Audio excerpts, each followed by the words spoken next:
That's something a lot of folks get nervous about talking about, and the prompter's going to roll up now so we can talk about teens and sex. And Brian Hausman joins us. He's written a book about talking to your teens about things, including sex.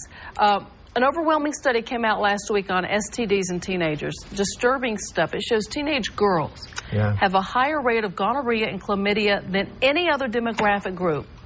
Any other group.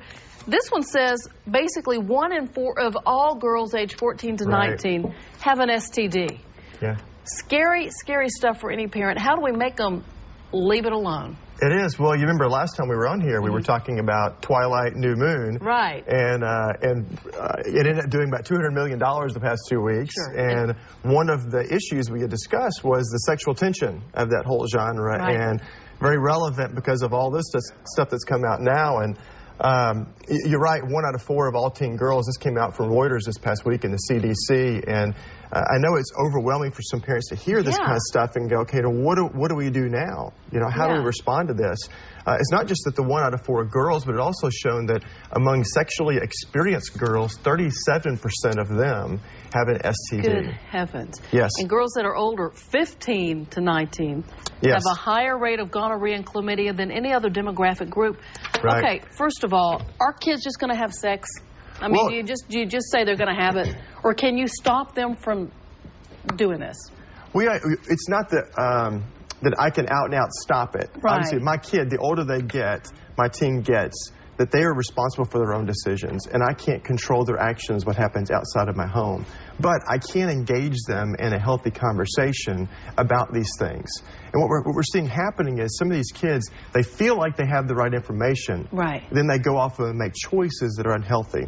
For instance, Gardasil. You remember a couple of years ago, they developed the HPV vaccination. And HPV is the most common commonly transmitted STD among teenagers. And so they developed this vaccination, and so now what's happening is 1 out of 3 of all teen girls that have been vaccinated are now going out and having unprotected sex. They think it will protect them from everything. But let's look at this. Let's say we got these coins here. Okay. And let's say that each one of these coins represents a strand of HPV. Okay. And there's over 30 different strands. Now what this Gardasil does is it vaccinates you from 4 of the strands. And then all the rest of them are still out there. They're all free game. And so what's happening is parents, this is an easy thing you can do with your daughter at the table. Lay out some coins and say, okay, now here, let's say you go decide to have unprotected sex after having this Gardasil vaccination.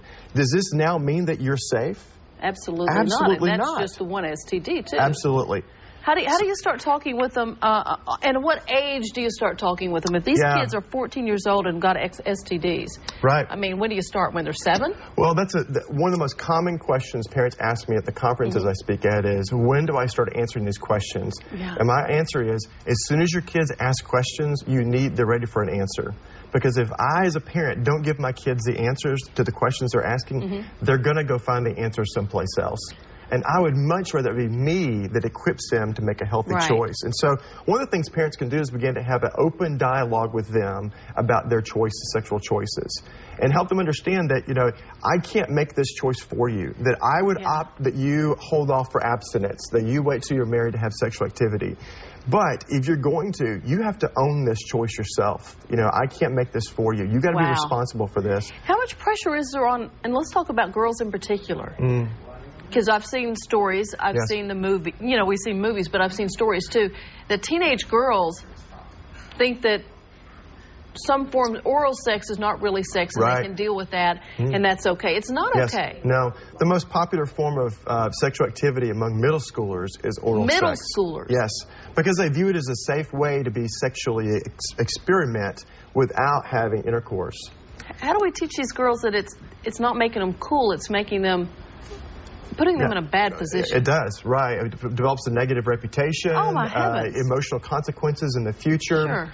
And so it's not just important for parents to have an honest conversation about it, but we have to be willing to revisit this conversation on a regular basis. You know, come back to it over and over again. The third thing we can do is just be honest with your teenager about your own mistakes in your past or own successes in your past as a teenager. If you chose abstinence as a teenager and it worked, you held out, I mean, triumph that. Make a big deal about that with your daughter or your son. Or if you made some mistakes, help them understand the consequences that you had to pay, because all of our choices are going to have consequences. And the last thing you can do is invite other people in your life to speak into your teenager sexual choices, whether that be a health, teacher at their school, people in your faith community. Studies have shown someone that they look up to. Absolutely. Yeah. Wow, it's overwhelming, and my kid's 7, and so I think I don't have to worry about it yet, but now I'm freaked out. Yeah. Well, You've got your book, too, and your book, I'm sure, addresses this. Yes, we do. Can you pull it up here? Yeah. The book is called Engaging Your Teen's World. You can pick it up here. And also, we'll have links to this and some recent articles on teens and sex on our website, myfoxmemphis.com. And any last word for the folks out there? Get engaged, parents. Start having a conversation. Yeah, you got to be there for them and open the door to that communication. Thanks so much, Brian. Absolutely. Good to see you again. Good to see you again, too. That's scary. This many are out there. We'll be back, folks. And it only